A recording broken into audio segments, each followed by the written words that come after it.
of tonight was absolutely fantastic. What do you think of the others? I think, naturally, I think DarkRoom is the stronger film, but no, I think they're all wonderful. I think they've got strong production values. I'm very much in love with Jake's film, The Hunt, which I kind of envy in a not wholly kind of pleasant way. But I think no, I think everybody's done really well. I mean, they're as new to me as they are to you. So having only just watched them, yeah, I'm impressed. So tell me about the beginning, the concept, and the making of the film. So the agency approached us with their, I think, 6 lines of dialogue and said,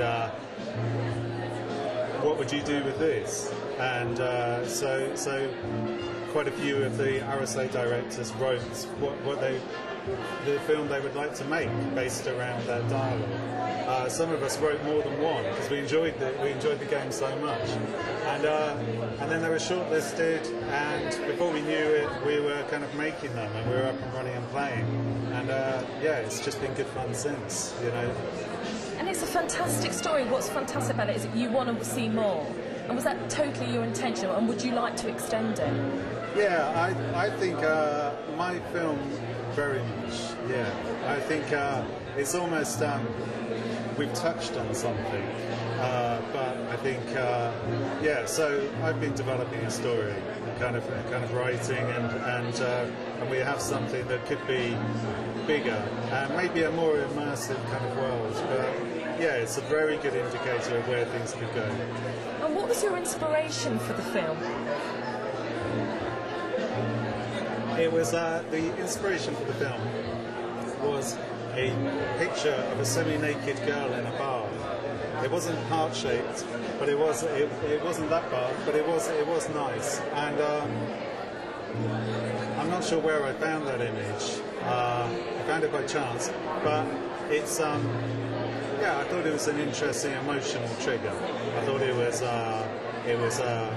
kind of a dark image which I didn't understand, and I like the idea of it. I like the idea of yeah, dark images I don't quite know how to read, and I'd like to know the story to it. And I think that's what I wanted to do, was to try and create a compelling journey where you wanted to know what the story was, and you wanted to know very much what happened. I wanted to kind of immerse people. I mean, it's quite a dark film, isn't it? There's sort of a lot of noir about it. Is that what a lot of your style is? It's I'd like to say otherwise, but I think I'd like to say I'm mostly fluffy, but I think it's yeah. I like that. I like that kind of darker edge. I like the idea of exploring what's inside people and what their motivations are. Or when you meet someone and you look at them and you think, yeah, I wonder who you are, really. Or just now and then I teach as a visiting lecturer film and kind of design. And one of the games I like to play is I like to ask the students to write down the worst thing they ever did and put them in a hat, and then we anonymously kind of read them out. It's quite incredible what people have done. And so, in terms of kind of the 6th film that they've talked about, yes. Are you going to be involved in this and help with the judging? Yes, very much. The 5 directors are going to kind of shortlist, if you like, the kind of narrow it down. I have a feeling there's going to be a lot of interest.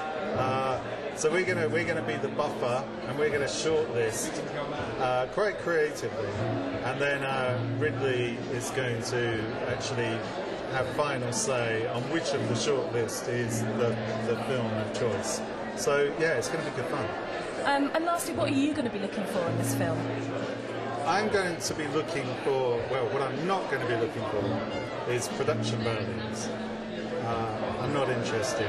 What I'll be looking for is just a really wonderful idea, maybe a wonderful performance, and just ingenuity. In fact, I'd like to see someone spend no more than £5 and make an incredible film from nothing, because I think that would stand them in good stead for filmmaking generally. Actually, I'd like to ask you one more question, what you think about the film industry currently, and I'm really pleased that you said that you'll be happy with someone that spends a fiver, because it's really hard times now for people to get into the industry. Have you got any advice for people? Yeah, I mean, I think it's probably never been more exciting than it is right now. There are technological developments which are making, they're democratising filmmaking in an incredible way. People used to talk about the British film industry in kind of hushed, kind of depressed tones. I'm not sensing any of that now. People seem energised and excited, and I think the internet is helping enormously in terms of what we make and how we deliver it.